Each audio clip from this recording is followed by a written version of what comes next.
Alright, welcome back everyone, it's your Code King Zaf here. It is that time for an updated guild boss guide for the dragon running our fire team. Make sure you drop a like for the early build guide, but also the fact that JINWOO is finally our main damage dealer for this team. For the longest time, JINWOO has just been a greed wear breaker with a support purpose, which is just disgusting. So finally, he's a damage dealer. Drop a like for that fact alone. But let me jump in and cover the build, the battle guide, and your stats. Then we know exactly what to do. But I do want to mention very quickly, if you have a second, to jump in and support us if you want a bunch of free codes. It does help out the channel a ton, so go to the link down below, press that juicy red support button, and then a few hours after supporting, you go to the My page to unlock codes like 1,500 Essence Zones. We have a bunch of other codes coming out very soon, so you want to jump and support that. We get all the free benefits. Again, they're sent a few hours after you support to your My page on the website, so do enjoy. It is my treat to all our viewers. And also big shout out to Albion, the first comment to our last video. Here's your shout out to enjoy that juicy exclusive Discord role. And of course, a quick shout out to our Sapphire skilled member Mega. It is thanks to them we have the build and the battle itself, so let's jump in. Let me cover every single thing you have to know. When it comes to JINWOO, we're running the Night Killer with the Fan of the Fire Demon. We have the current skill loadout, obviously with a very big fire focus. We have Multi-Strike, we have Dagger Toss, and we have the Su QTs. We have Overshadow, of course, for the main damage dealing QT. But when it comes to our second QT, for Collapse, you want to run Surge. Surge gets a major stacking effect, making sure your damage is amplified, so you do want to run Surge. It is a very strong skill. For your Blessing Stones, we are no longer running Bloodlust. We have Intuit, Sharp Perception, Reawakening, and Boss Slayer. The reason why we do not run Weakness Section is because the Fan of the Fire Demon has so much elemental damage in the fire category, so we do not want any more. We do not want Bloodlust as well. Defense reduction is not the way to go. We want Boss Slayer for the bonus damage it gives.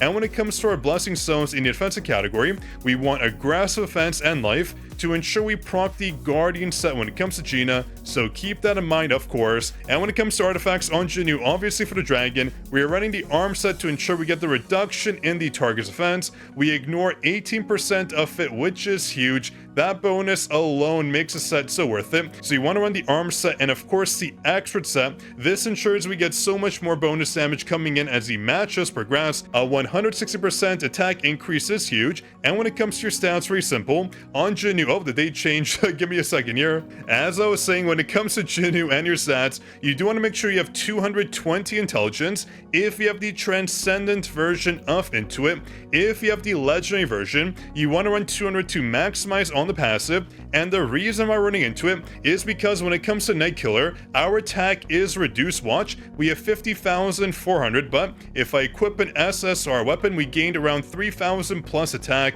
That's why it's so important to make sure you get bonus attack coming in from Intuit, ensuring your attack isn't reduced by that much. And when it comes to our Hunter build, it's very simple. On Gina, we have the following sets, the Guardian set and the Soul's Blessing set, and these are stats we're running on her. There is going to be a very common theme when it comes to our stats, that we have the most defense penetration possible. When it comes to Dragon, their defense stat is off the charts, so you want to make sure you have a bunch of penetration, otherwise your damage will lack. Here are the stats for JINWOO as well. Again, a very common theme. We have a ton, 41% defense penetration. This is a must. You want to have a good amount of crit rate and also crit damage to ensure damage doesn't falter, of course, and a bunch of attack as well. When it comes to our next Hunter in line, we have Essel. When it comes to Essel and Emma, you can of course run the Greed set and the Desire set on them interchangeably. Just make sure you have the best set possible when it comes to Essel, and make sure she has the most crit rate on the team,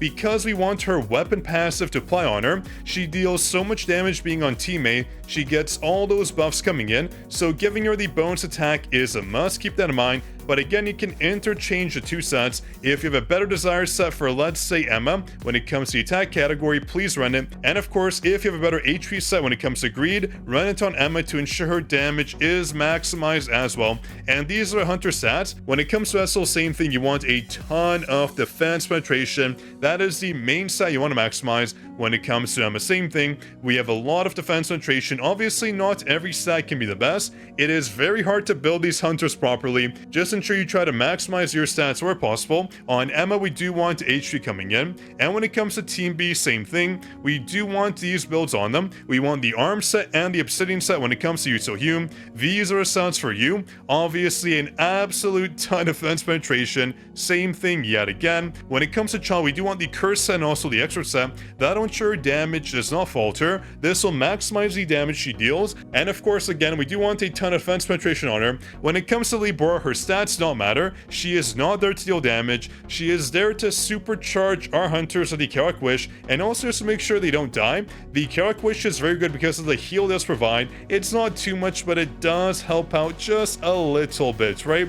0.2% every 1 second does sometimes come in clutch. And of course, based on the core tax, we can activate the bonus whenever it is up. So that's why Chaotic Wish is the way to go. Team B, you don't have to worry about too much. They're just there to survive and not run out of mana and deal a bit of damage where they can. You obviously deals a ton, but Cha and Libora, again, not so much there for their damage. When it comes to your cores right here, you can see if I drop down here, we have the following cores when it comes to your hunters and JINWOO, of course. We want these cores pretty much on every single hunter out there to ensure they do not run out of mana. When it comes to Cha, I just have this one equipped because I do want more crit damage on her, but you do want the purple core as well. And for Cha, you do want a lot of mana consumption reduction, otherwise she's going to run out of mana, which is not ideal. We want the passive applied to the boss, so make sure when it comes to Yusohyun and Cha that they do not run out of mana ever. When it comes to Gina, same thing. You can put a purple core if you want, but I'm sure you can tell there's a common theme when it comes to our cores.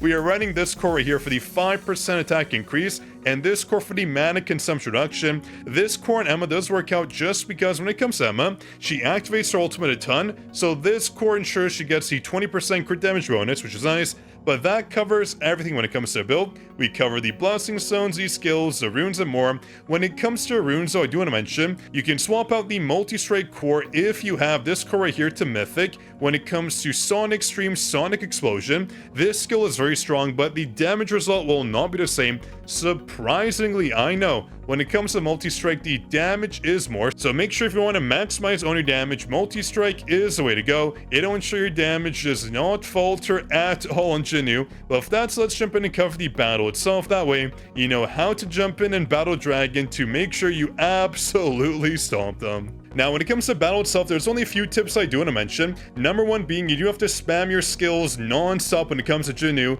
Never have a second where he's not doing something to ensure your damage is maximized. But number two being, when it comes to Dragon, the developers have changed one thing when it comes to the targeting. We used to miss our shadow subs a lot. They pretty much fix the hitbox. Well, it only applies to shadow sub. When it comes to dagger toss, you might miss a lot more now. So you want to make sure when it comes to AoE that you lock onto the dragon, use the in-game feature, that way you do not miss. Otherwise, some of your dagger tosses will not aim accordingly. And one more tip I do want to mention, if you're not on controller, when you use the Night Killer skill, you want to make sure it activates fully. It is not a one-time press skill. You want to hold it down. Yes, that's right. So you might realize when you hold it down, it automatically cancels. That's because you're pressing down the movement keys on keyboard. For a controller, it automatically activates, but when you're on keyboard, you want to make sure you just hold down that skill and nothing else. Otherwise, the skill will not activate correctly, and your damage will obviously suffer. Watch this when we hold it down.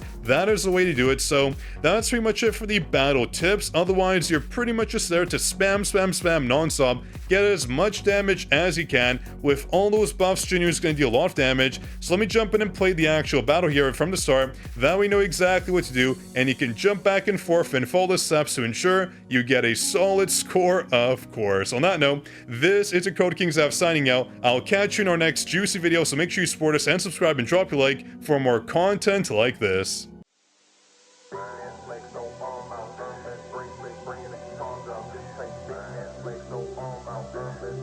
Bring